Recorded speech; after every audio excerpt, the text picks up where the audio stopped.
On a cold November night in 1944, a shadow the size of a skyscraper slid silently from Japan's coast. A ship so massive, so secret, that most of the Imperial Navy didn't even know it existed. Her name was Shinano, born from the bones of a Yamato-class battleship, and reborn as the largest aircraft carrier the world had ever seen. She was Japan's final gamble, a fortress of steel, meant to turn the tide of a losing war. But 10 days after she was commissioned, before she could even launch a single plane, she was gone. Struck by just 4 torpedoes from a lone American submarine, Shinano sank beneath the waves in less than 7 hours, taking over 1,000 souls and an empire's last hope down with her. So how did the unsinkable ship vanish so quickly? What secret was buried beneath her armored decks? And why did Japan hide her story for decades? This is The Secret That Sank with Shinano. If you love uncovering the hidden stories behind history's greatest mysteries, make sure to hit that like button and subscribe. It really helps the channel grow and brings more forgotten legends like this one to light.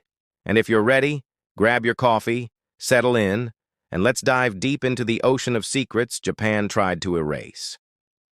The Pacific Ocean in 1944 was no longer Japan's empire of dreams. It had become its graveyard. Only a few years earlier, the rising sun had burned bright across the map.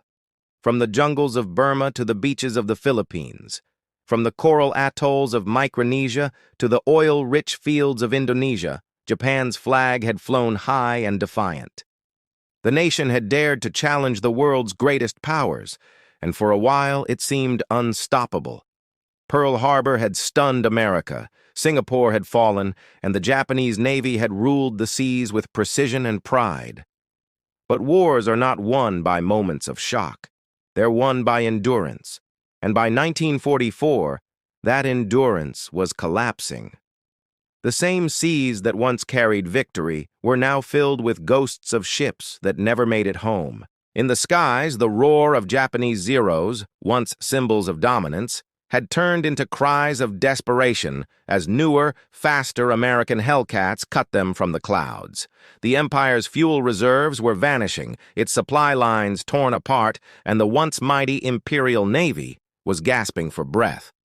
Inside Tokyo's war rooms, smoke hung thick in the air as admirals gathered around maps covered with red pins, each one marking another loss. The faces around the table were gray, sleepless, haunted by the weight of a war that was slipping beyond control. But they refused to surrender to despair. They still believed in a single sacred doctrine, Kantai Kessen, the decisive battle. Since the 1920s, Japan's naval strategy had rested on that idea, one colossal confrontation that would decide everything. The Navy had been built around it, massive battleships, heavy cruisers, and carriers designed for one ultimate clash against the U.S. fleet. That dream had guided every decision for decades. And yet, after Midway, that dream had shattered. 4 of Japan's fleet carriers had been lost in a single afternoon. Hundreds of planes and elite pilots gone. The ocean that was supposed to be Japan's shield had turned against them, and still. They could not let the doctrine die. The empire needed something to believe in, something so immense, so powerful, that it could make even the impossible seem within reach again. And so, in the shipyards of Yokosuka, under the constant thunder of American bombers overhead, workers began shaping that symbol, a vessel unlike any ever built before. Its birth was cloaked in secrecy, its purpose wrapped in whispers. To most of Japan's Navy, it didn't even exist. The project was hidden behind code names, sealed orders, and blackout curtains.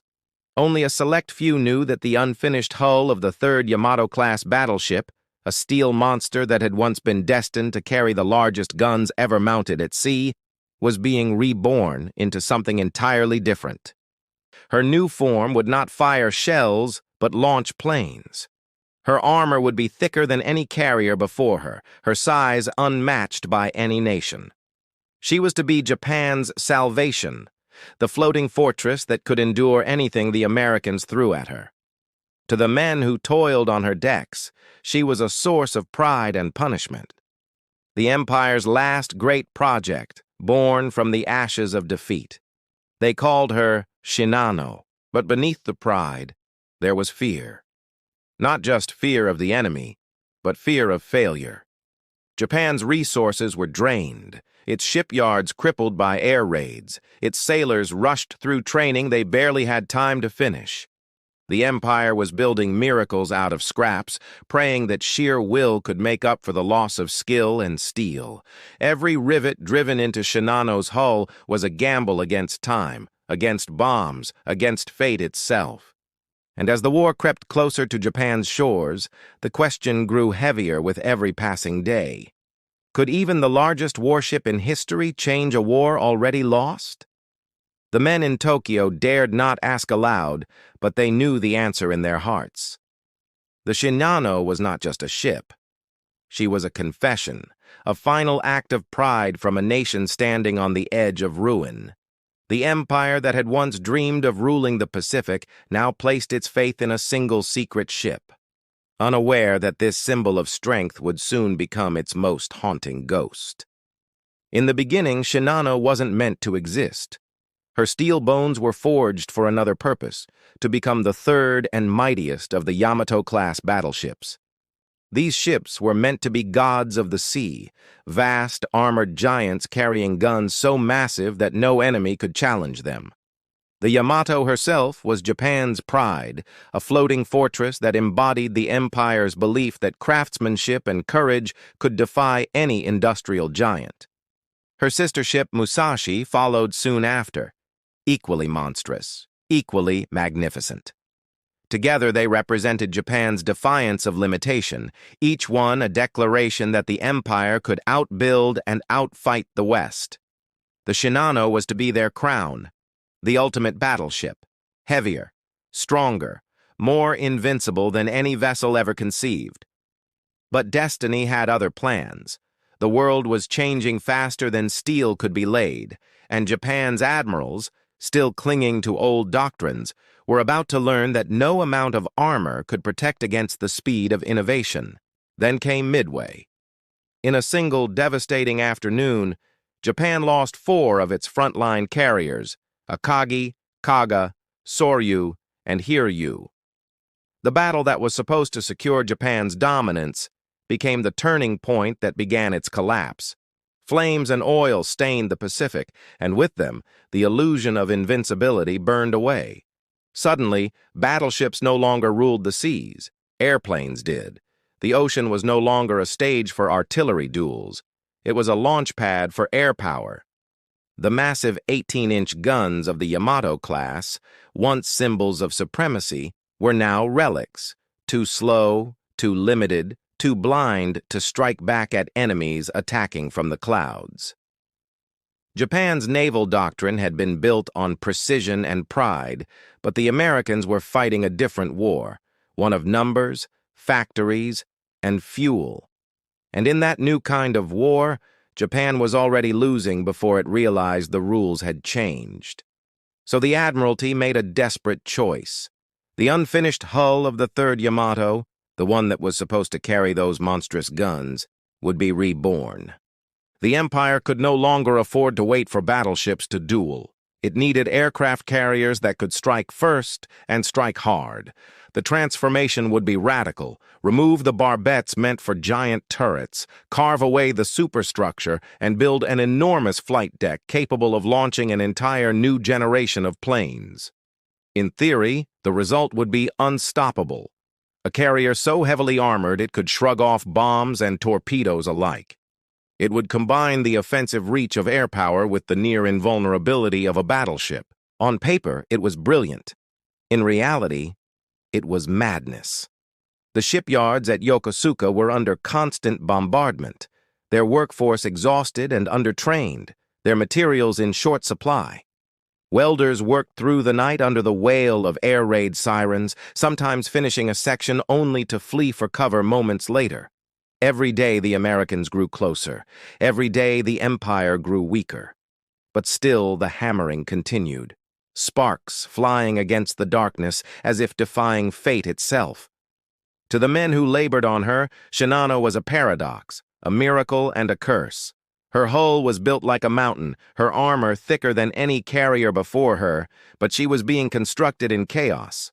Blueprints changed by the week, orders shifted daily, and secrecy strangled communication.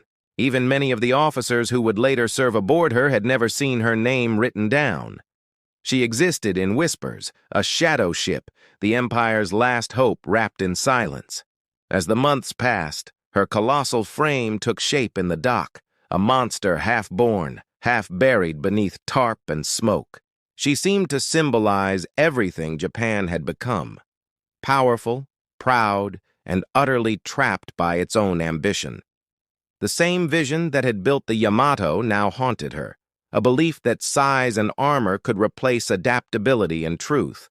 And when Shinano finally touched the water, gleaming under the pale light of a nation in retreat, she carried with her not just the spirit of the Yamato, but the ghost of an entire empire that refused to admit it was already dying. In the shipyards of Yokosuka, the air was thick with smoke, sweat, and silence. Beneath the glare of floodlights, thousands of workers moved like ghosts among cranes and scaffolding, welding steel in a race against time. Every clang of a hammer echoed with urgency. The war had turned against Japan, and everyone knew it. Yet inside the heavily guarded gates of the naval yard, a different kind of mission was underway, one that could not be spoken of beyond the walls. The unfinished hull of the Shinano loomed like a mountain of steel, towering above the workers who toiled day and night under blackout curtains. They were building something that didn't officially exist, under orders that came from nowhere, for reasons no one dared question. Even the workers themselves didn't know what the ship truly was, only that it had to be finished, no matter the cost. Rumors spread quietly. Some said it was a super battleship, others whispered it would be the largest aircraft carrier the world had ever seen. All agreed on one thing. This ship was meant to change Japan's fate, but fate, it seemed, had already chosen its side. The Allied bombers came almost daily now. Their engines rumbled like thunder over the shipyards, forcing the men below to halt their work and run for shelter as explosions tore through the docks. Each time the sirens wailed, work stopped. Each time they faded, the workers returned, grim, exhausted, and fewer in number. The Shinano's progress slowed, but the orders from Tokyo only grew more desperate. Finish her. Get her to sea. The Navy wanted her launched before the Americans could destroy the yard. The engineers protested. Her systems were incomplete, her watertight doors untested, her pumps not yet fitted, but they were silenced by urgency and fear. Every delay was seen as disloyalty, so welders patched steel in the dark, electricians ran cables through open bulkheads, and pipes meant to be sealed forever were left exposed. The Shinano was supposed to be a fortress, unsinkable, unbreakable.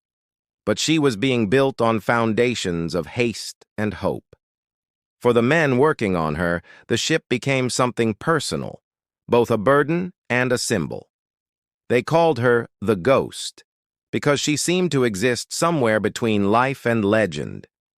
Many believed that if they could just finish her, maybe, just maybe, she could turn the tide of war. Japan's newspapers were filled with stories of courage and sacrifice, but none dared mention the Shinano. Her construction was so secret that even most officers in the Imperial Navy had never heard her name.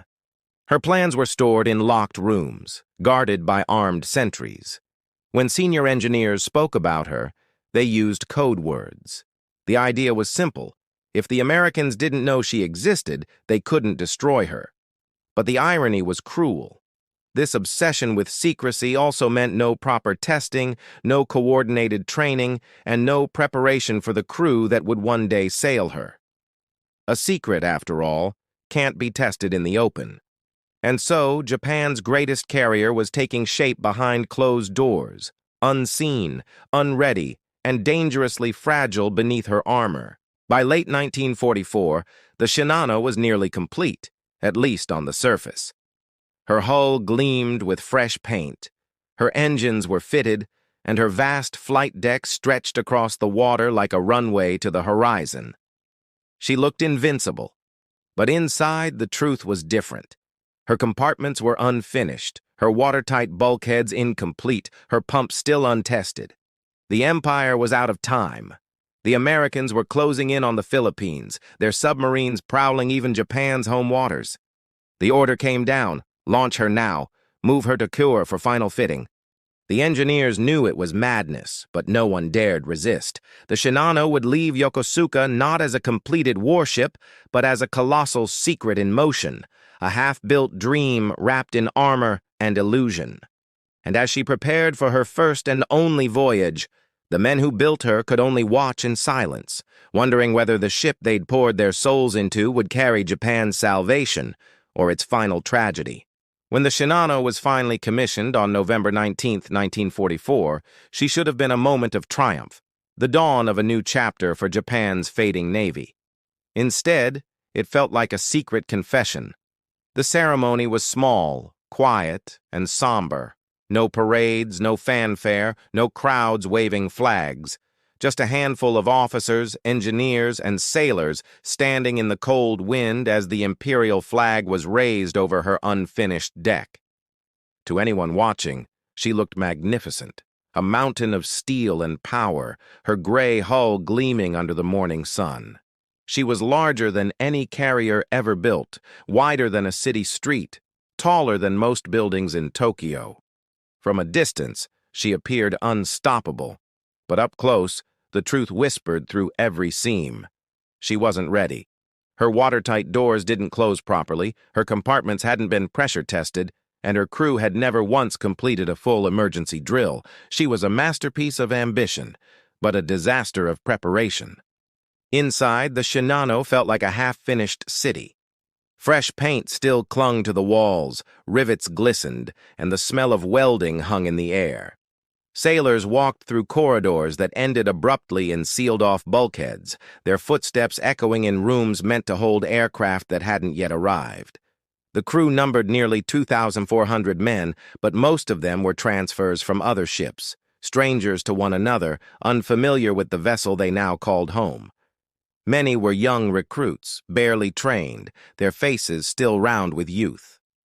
They looked in awe at the scale of their ship, the endless hangar decks, the massive elevators, the steel bulkheads thick as armor, and believed, because they had to believe, that this ship was indestructible. But the older sailors, the ones who had survived Midway and the Solomons, felt something different. Beneath their admiration lay unease. They knew the ocean's cruelty. They knew that armor alone could not save a ship built on shortcuts and haste. Captain Toshio Abe, the man chosen to command Shinano, felt that weight more than anyone. He was an experienced officer, calm, disciplined, respected, but deep down, he understood what the Empire was asking of him. He wasn't commanding a finished warship. He was being handed a miracle held together by prayer and pressure. His orders were simple, yet absurd. Take the Shinano south to Kure, where the shipyards would complete the final fittings. On paper, it was a short, cautious voyage along Japan's coast, a transfer mission, not a combat operation. But Abe knew the truth. These waters were no longer safe. American submarines lurked everywhere, and even the most heavily armored ship could be destroyed if caught unprepared. Still, the Admiralty's orders were absolute. Shinano would sail immediately, ready or not. There was no time for full drills, no time for training, no time even to fix the leaks reported in her lower decks. The Empire needed her afloat, and haste was now a weapon of desperation. And so, preparations began. Mechanics worked through the night tightening bolts, sealing pipes, checking engines that had never been run at full power. Officers drilled their men in emergency procedures that none had mastered. The atmosphere aboard was strange, a mix of pride and fear, excitement and dread. Some sailors took photos, smiling on the vast flight deck, unaware that these would be their last. Others wrote letters home, promising to return soon. Beneath the sound of footsteps and laughter, the ship groaned softly, as if she herself knew the risk ahead. She was the largest carrier the world had ever seen, but she was not ready for the sea that awaited her. On the evening of November 28, 1944, as floodlights dimmed and escorts formed in the dark, the Shinano's engines rumbled to life. Slowly, silently, she began to move, leaving the safety of Yokosuka's harbor and sliding into the cold, black Pacific. No one aboard could have known that this voyage, meant to complete her creation, would instead become her funeral march. The night of November 28, 1944, was moonless, the kind of darkness that swallowed even the horizon. In Yokosuka Harbor, the Shinano stirred for the first time as a living ship. Her engines rumbled deep within her hull, a sound that felt more like the heartbeat of a giant than the hum of machinery.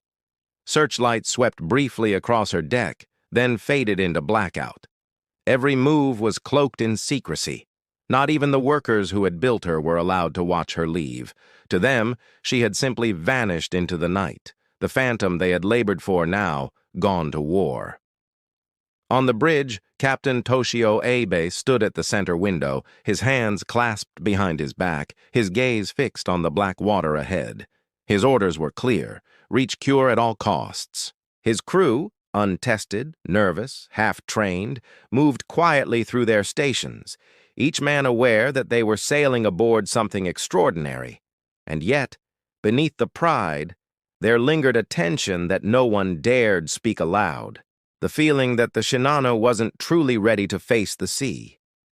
As she cleared the harbor mouth, her destroyer escorts fanned out in formation, their silhouettes faint against the waves.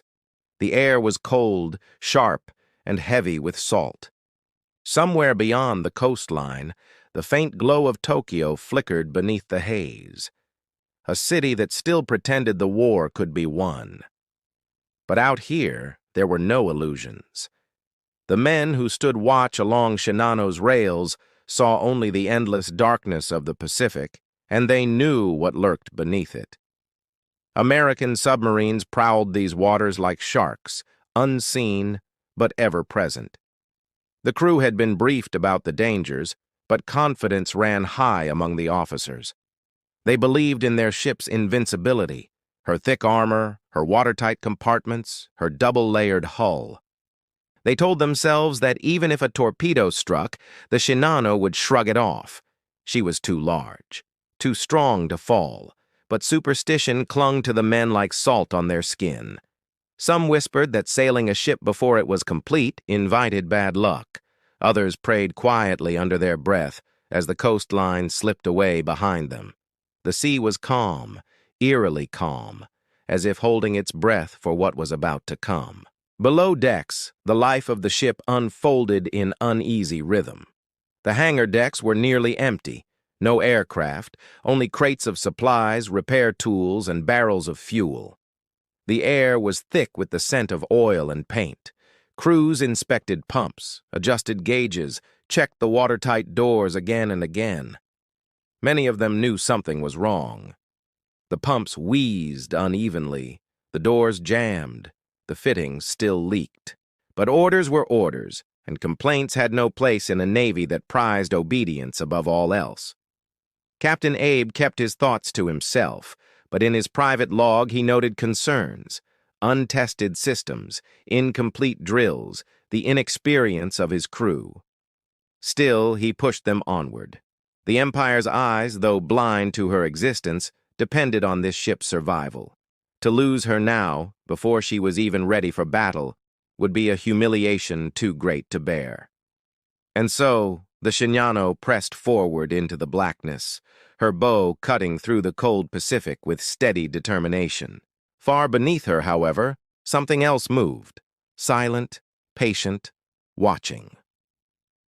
The USS Archerfish, an American submarine commanded by Lieutenant Commander Joseph Enright, had been patrolling the waters near Tokyo Bay for days, waiting for a target worth striking. When radar contact showed an enormous vessel moving south, Enright ordered his men to track it. They had no idea what they were following, only that it was unlike anything they had ever seen. Through the periscope, Shinano's massive silhouette looked unreal, a floating fortress gliding through the darkness. Enright didn't yet know her name, but instinct told him this was the prize of a lifetime. For the next several hours, the Archerfish shadowed her prey, staying just out of sight. On the surface, Shinano's officers felt secure under their escort's watchful eyes. Below, Enright's men prepared their torpedoes, calculating angles, adjusting for speed and distance. Two giants now shared the same stretch of sea, one armed with pride, the other with patience.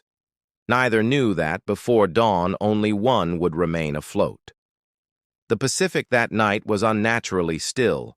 The sea lay flat like a pane of black glass, disturbed only by the wake of a single Titan cutting southward. Shinano moved at 16 knots, her great hull pushing aside the dark water with quiet authority. On the bridge, officers peered into the gloom, straining their eyes against the horizon. They saw nothing, only darkness. Yet somewhere beneath that calm, something stirred. 30 meters below the surface, the USS Archerfish crept like a shadow, its crew moving with practiced silence. Inside the narrow hull, the air smelled of diesel, sweat, and metal. Every man aboard knew that whatever they were tracking was enormous. Their sonar readings made no sense. The target was far too big to be any known carrier, almost the size of a battleship. Commander Joseph Enright studied the data, his heartbeat steady but deliberate. For days he had hunted without reward. Now, at last, the ocean had given him a quarry that defied belief. He whispered a single order. Hold course. Keep her in sight. Above them, aboard the Shinano, life went on as though destiny weren't breathing down her keel. In the mess hall, sailors ate bowls of rice and miso under flickering lamps. Some laughed, telling stories about home. Others wrote letters by candlelight, the words trembling with exhaustion and unspoken fear. The ship groaned as swells pressed against her unfinished bulkheads. Engineers tested pumps again and again, reporting that several were still underperforming. Captain Abe received the report, frowned, but said nothing. To stop now would mean disobeying orders, and in Japan's wartime navy, that was unthinkable.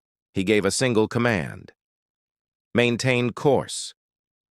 To his men, Abe seemed calm, resolute even. But in truth, he was haunted by the sound of the ocean.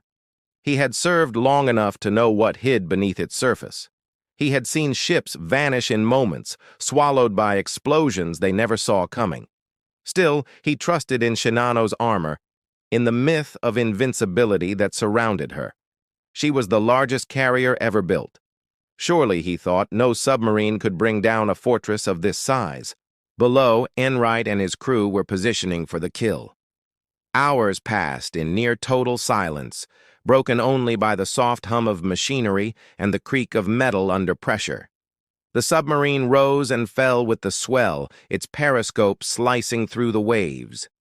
Through that narrow lens, Enright glimpsed his target, a colossal silhouette against the faint glow of starlight. He watched destroyer escorts weaving around it, zigzagging in protective patterns, but not enough. A small gap opened between the escorts, and Enright's instincts sharpened. He ordered his men to dive to periscope depth, readying 6 torpedo tubes. The crew moved quickly, but without panic. Each man had trained for this.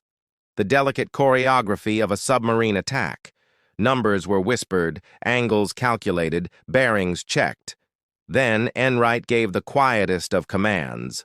Fire! 6 torpedoes surged into the black, their engines roaring briefly before fading into silence. Above them, the Shinano cut forward unaware, until the first impact came. The explosion tore through the stillness like thunder. Then came another, and another. 4 torpedoes found their mark, slamming into Shinano's flank with devastating precision. The carrier lurched violently to starboard, the entire ship shuddering as steel screamed against steel. Men were thrown from their bunks, slammed into bulkheads, their shouts swallowed by the roar of rupturing metal. Water began pouring through seams that had never been properly sealed. In the engine rooms, alarms wailed. Pumps sputtered to life, but several failed within minutes. Captain Abe rushed to the bridge, demanding damage reports. Officers shouted conflicting numbers. 4 hits, maybe more, flooding in multiple compartments. Shinano's great heart had been pierced. Abe's training told him to stop and seal the compartments, but his instinct screamed for speed. He ordered full power, hoping momentum would keep the flooding contained. It was a fatal mistake. The faster she moved, the more water she pulled in through the torn hull. Below, men fought to close watertight doors that jammed against twisted metal. The Shinano had been built to survive torpedoes, but only if she had been finished. Now, her own incompleteness was killing her faster than any weapon could. The first moments after the explosions were chaos. Deep inside Shinano's hull, steel screamed and buckled under pressure. The sound was unlike anything the crew had ever heard. A hollow, gut-wrenching groan that traveled the entire length of the ship. Lights flickered, alarms wailed, and men shouted orders no one could hear. Water surged through compartments that were supposed to be sealed, flooding decks faster than the pumps could drain them.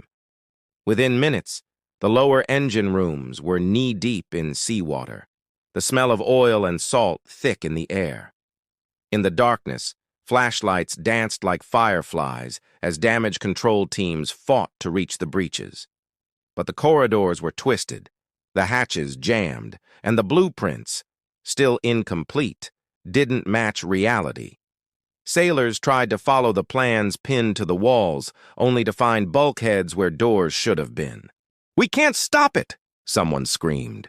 The sea was pouring in through every gap, every unfinished weld, every forgotten seal. The largest aircraft carrier in the world was bleeding from wounds she was never built to endure. On the bridge, Captain Abe clung to the railing as the deck tilted beneath his feet. Reports flooded in, conflicting, confusing, desperate. 4 confirmed hits, flooding on the starboard side, pumps failing, electrical shorting. Some officers urged him to slow down, to balance the list and buy time. Others shouted to push the engines harder, to reach shallow water before it was too late. Abe made his choice. "Full power," he ordered. The great turbines roared, sending vibrations through the ship's trembling frame. But it was like forcing air into a punctured lung. The faster Shinano moved, the more water she dragged through her torn hull. Pumps sputtered, coughed, and died one after another. Sparks flew from control panels as seawater reached the electrical systems. Below, sailors sloshed through rising water, trying to rig emergency patches from anything they could find. Blankets, wooden planks, even clothing. For every leak they slowed, 2 more appeared. And still, the ship pressed on, its engines groaning under the strain, its armor hissing with steam as the sea crept higher. The crew's courage was extraordinary. But courage could not replace training. Drills had been rushed, procedures incomplete. Men who had never once practiced real damage control were now battling for their lives in total darkness. Communication lines failed, and runners, boys barely 18, sprinted through flooded corridors to carry messages by hand. "Flooding in the engine room! Bulkhead 47 is gone! We can't close the doors!" Every cry echoed through the corridors like the tolling of a bell. The ship listed harder, 10 degrees, then 15. In the hangar, loose equipment slid across the deck, smashing into men and machines. Fuel barrels ruptured, spilling oil into the rising water. Fires sparked where live wires met the slick. The air filled with smoke and panic. Above, Abe's officers clung to the hope that the ship's sheer size might save them. "She's too big to sink," one insisted. Abe said nothing. He stared out into the black Pacific, knowing that pride was the heaviest weight a ship could carry. Hours passed, and the situation worsened. Pumps were failing faster than they could be replaced. The starboard list had grown so severe that men had to crawl up stairways that felt like cliffs. In the lower decks, the water had risen above chest level. Sailors tied ropes to bulkheads just to keep from being swept away. The ship's medical bay filled with wounded, men burned, crushed, or near drowning. Yet through all of it, the crew kept fighting. They sealed what they could, bailed with buckets when machines failed, prayed in between orders. But the ocean was relentless. It seeped through every flaw, every rushed weld, every unfinished joint, claiming back what human ambition had stolen from it. Captain Abe finally gave the unthinkable order. Prepare to abandon ship. Around him, silence fell. Even the sea seemed to pause, as if listening. For a moment, every man aboard understood what that meant. The Shinano, pride of the Empire, fortress of steel, the largest carrier ever built, was dying, and no force on earth could stop it. The clock passed midnight, but on the Shinano, time had already lost its meaning. The ship's list had reached 20 degrees, and every passageway now slanted like a mountainside. Men slipped, fell, and struggled to climb through rising water that lapped at the walls. The air inside the hull was hot and heavy, thick with oil smoke and steam. Ventilation systems had failed. The roar of flooding was louder than speech. In the darkness, sailors fought to save their ship with bare hands. Some tried to pump water manually using buckets and hoses. Others worked to start emergency generators that sputtered and died as seawater reached their intakes. Sparks flashed in the gloom. The decks moaned like something alive, and through it all the sea kept coming, unstoppable, patient, eternal. The Shinano was too young to die, but the ocean didn't care. It pried open her wounds inch by inch, claiming back the steel the Empire had stolen from it. On the bridge, Captain Abe's face was pale beneath the glow of emergency lamps. He had stopped shouting orders. There was nothing left to command. Reports arrived sporadically, each one worse than the last. Flooding in the boiler rooms, loss of electrical power, pumps down, fires spreading. Abe ordered counter-flooding to correct the list, but the response came too late. The compartments meant to balance the ship were already filled. Every effort to save her only hastened her descent. The destroyer escorts circled helplessly nearby, their searchlights sweeping across the massive hull. They could do nothing but watch. Radio silence was mandatory. Tokyo must not learn that its secret weapon was dying at sea.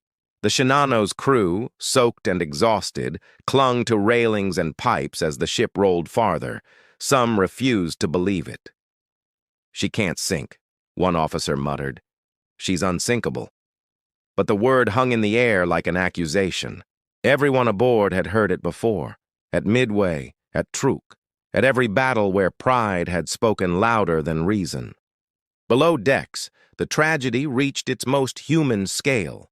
Sailors trapped in flooded compartments pounded on bulkheads, their voices muffled beneath the rising water.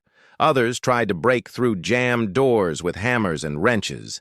In the hangar bay, men sloshed through waist-deep oil, carrying the wounded to higher decks. A few prayed aloud, others simply whispered names of their families.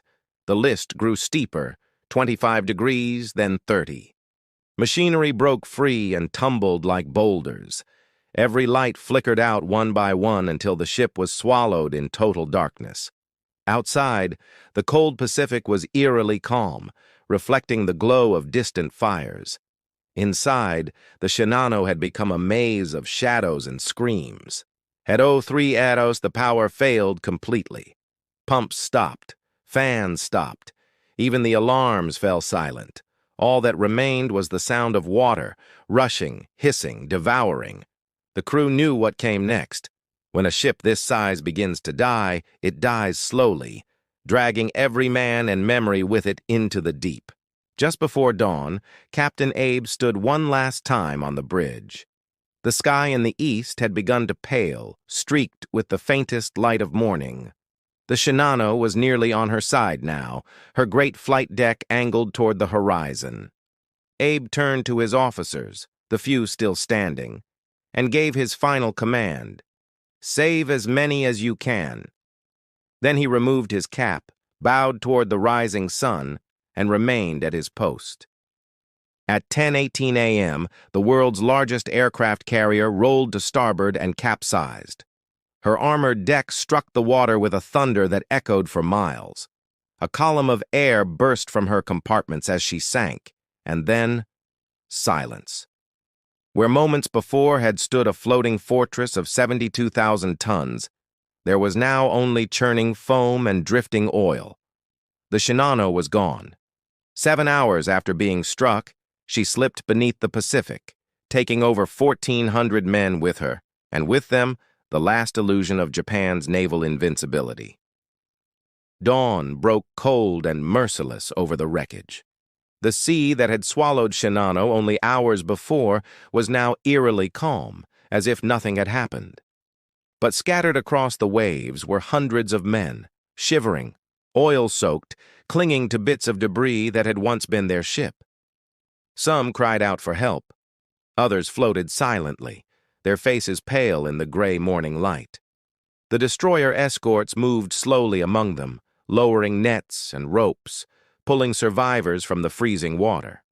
It was a rescue tinged with heartbreak. Every man pulled aboard was shadowed by the knowledge of how many had not surfaced. Out of more than 2,400 souls, barely 1,000 were alive. The others, friends, crewmates, officers, were gone, entombed within the giant that had carried their hopes. The air smelled of oil and salt and loss. The ocean was dotted with wreckage, planks, life jackets, twisted metal, and personal items, photographs, notebooks, a cap still marked with the imperial insignia. The survivors said little. They stared at the horizon where Shinano had vanished, unable to believe that the largest ship in the world had disappeared in a single night. Aboard the escort destroyers, the wounded filled every corridor. Doctors worked without rest, stitching burns, setting broken bones, trying to coax warmth into bodies half frozen by the sea. Many survivors were silent, their eyes distant, unfocused. A few whispered to themselves, replaying the night's chaos again and again, the explosions, the flooding, the screams. Some refused to speak at all. When officers tried to gather reports, they met only hollow stares. It wasn't just shock. It was disbelief. The Shinano had been built to embody everything the Empire believed about strength and destiny. To admit that she had sunk was to admit that the Empire itself could fall. And so, even before the ships reached port, orders were given. No one speaks of this. No reports to families, no mention in the papers. Officially, the Shinano had never existed. Her name was to be erased, her loss buried beneath layers of secrecy and shame. Japan's greatest carrier would vanish not only beneath the waves, but from history itself. When the survivors were brought ashore, they were separated, questioned, and sworn to silence. Many were told their ship's name was now a classified secret, never to be uttered again. Even their families were left in the dark. Mothers received telegrams saying only that their sons had fallen in service to the emperor. Nothing more. No details, no explanations. The empire that had built Shinano in darkness now buried her in silence. In naval records, her existence was reduced to a few coded lines. Even after the war ended for years, no one outside the surviving crew and a handful of officers knew the truth. To the rest of the world, Shinano was a rumor, a myth whispered among sailors who had heard stories of a giant ship that sank before it ever fought. For the survivors, that silence was its own kind of torment. They carried the memory in secret, unable to speak of it even to their families. Some kept journals they never showed anyone. Others drank to forget. But you don't forget a night like that. The sound of steel tearing, the rush of water, the cries of men. It follows you forever. In the years that followed, Japan rebuilt itself from ruin, and the war became history. But for the few who had lived through Shinano's final night, the memory never faded. They met quietly in small groups, old men bound by a secret the world had long forgotten. Some spoke with guilt. Why had they survived when so many others hadn't? Others spoke with sorrow, remembering friends swallowed by the sea before their eyes. And still, even decades later, they hesitated to say her name. For them, Shinano was not just a ship. She was a ghost, a reminder of the cost of pride, of the arrogance of believing a nation's destiny could be forged in steel. When the survivors finally broke their silence, many were old and frail, their voices trembling as they recounted the night the ocean took everything from them. Their words were quiet, but they carried the weight of history. "We thought she was invincible," one said softly, "but the sea has no mercy for pride." For decades, the Shinano existed only as a whisper, a rumor told in half-remembered conversations between old sailors. The Imperial Navy had hidden her so completely that even Japan's post-war historians doubted she was real. Official records listed no such carrier. Her name appeared in no dispatches, her loss in no reports. It was as though she had never been born.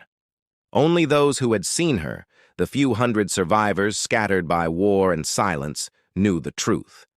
They carried that knowledge quietly through the years of reconstruction, watching as Japan transformed from empire to ashes and then into something new.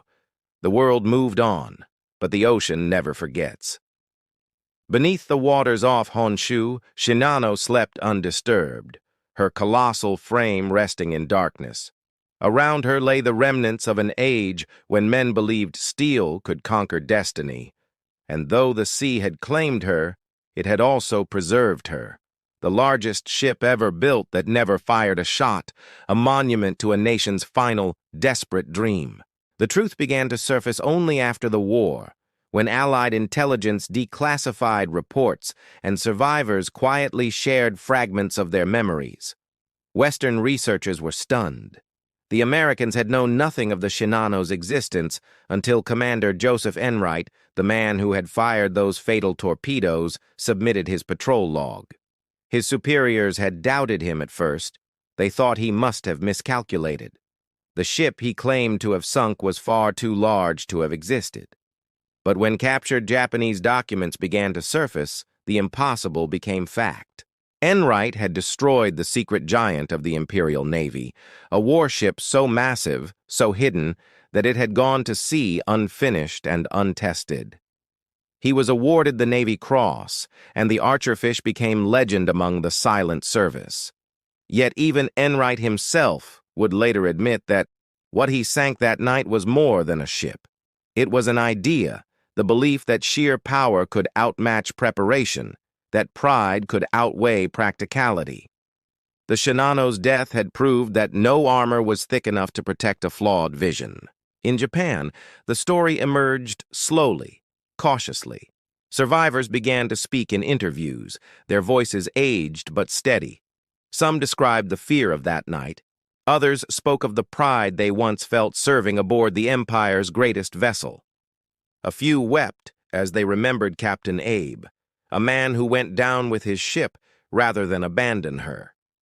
Historians pieced together the fragments, blueprints hidden in naval archives, photographs long thought lost, testimonies written in trembling script. Gradually, the shape of the Shinano's story took form, not as a tale of heroism or glory, but as a parable. She had been built in secrecy, launched in haste, and destroyed by the very shortcuts that created her.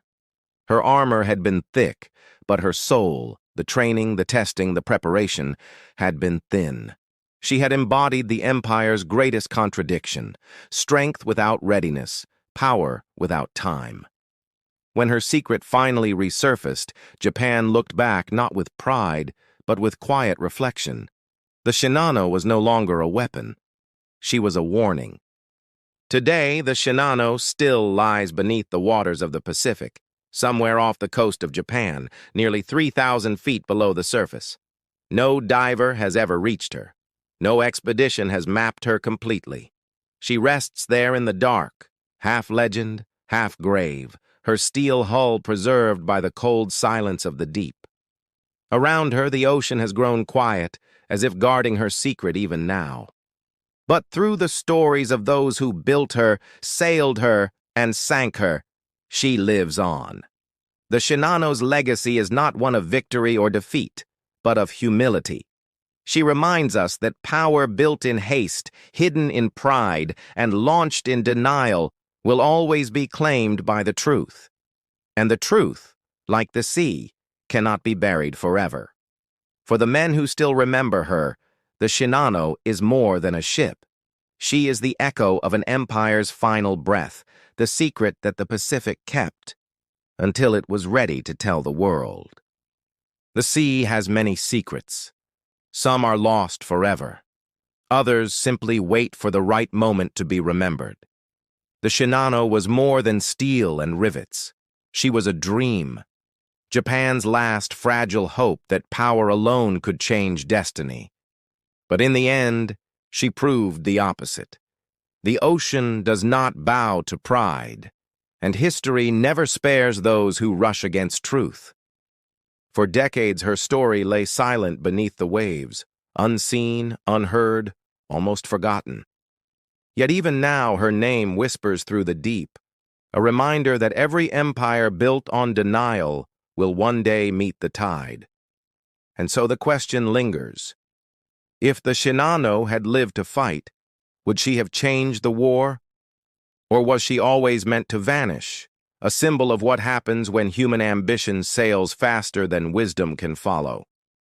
The Pacific keeps her answer, but the world will remember her secret.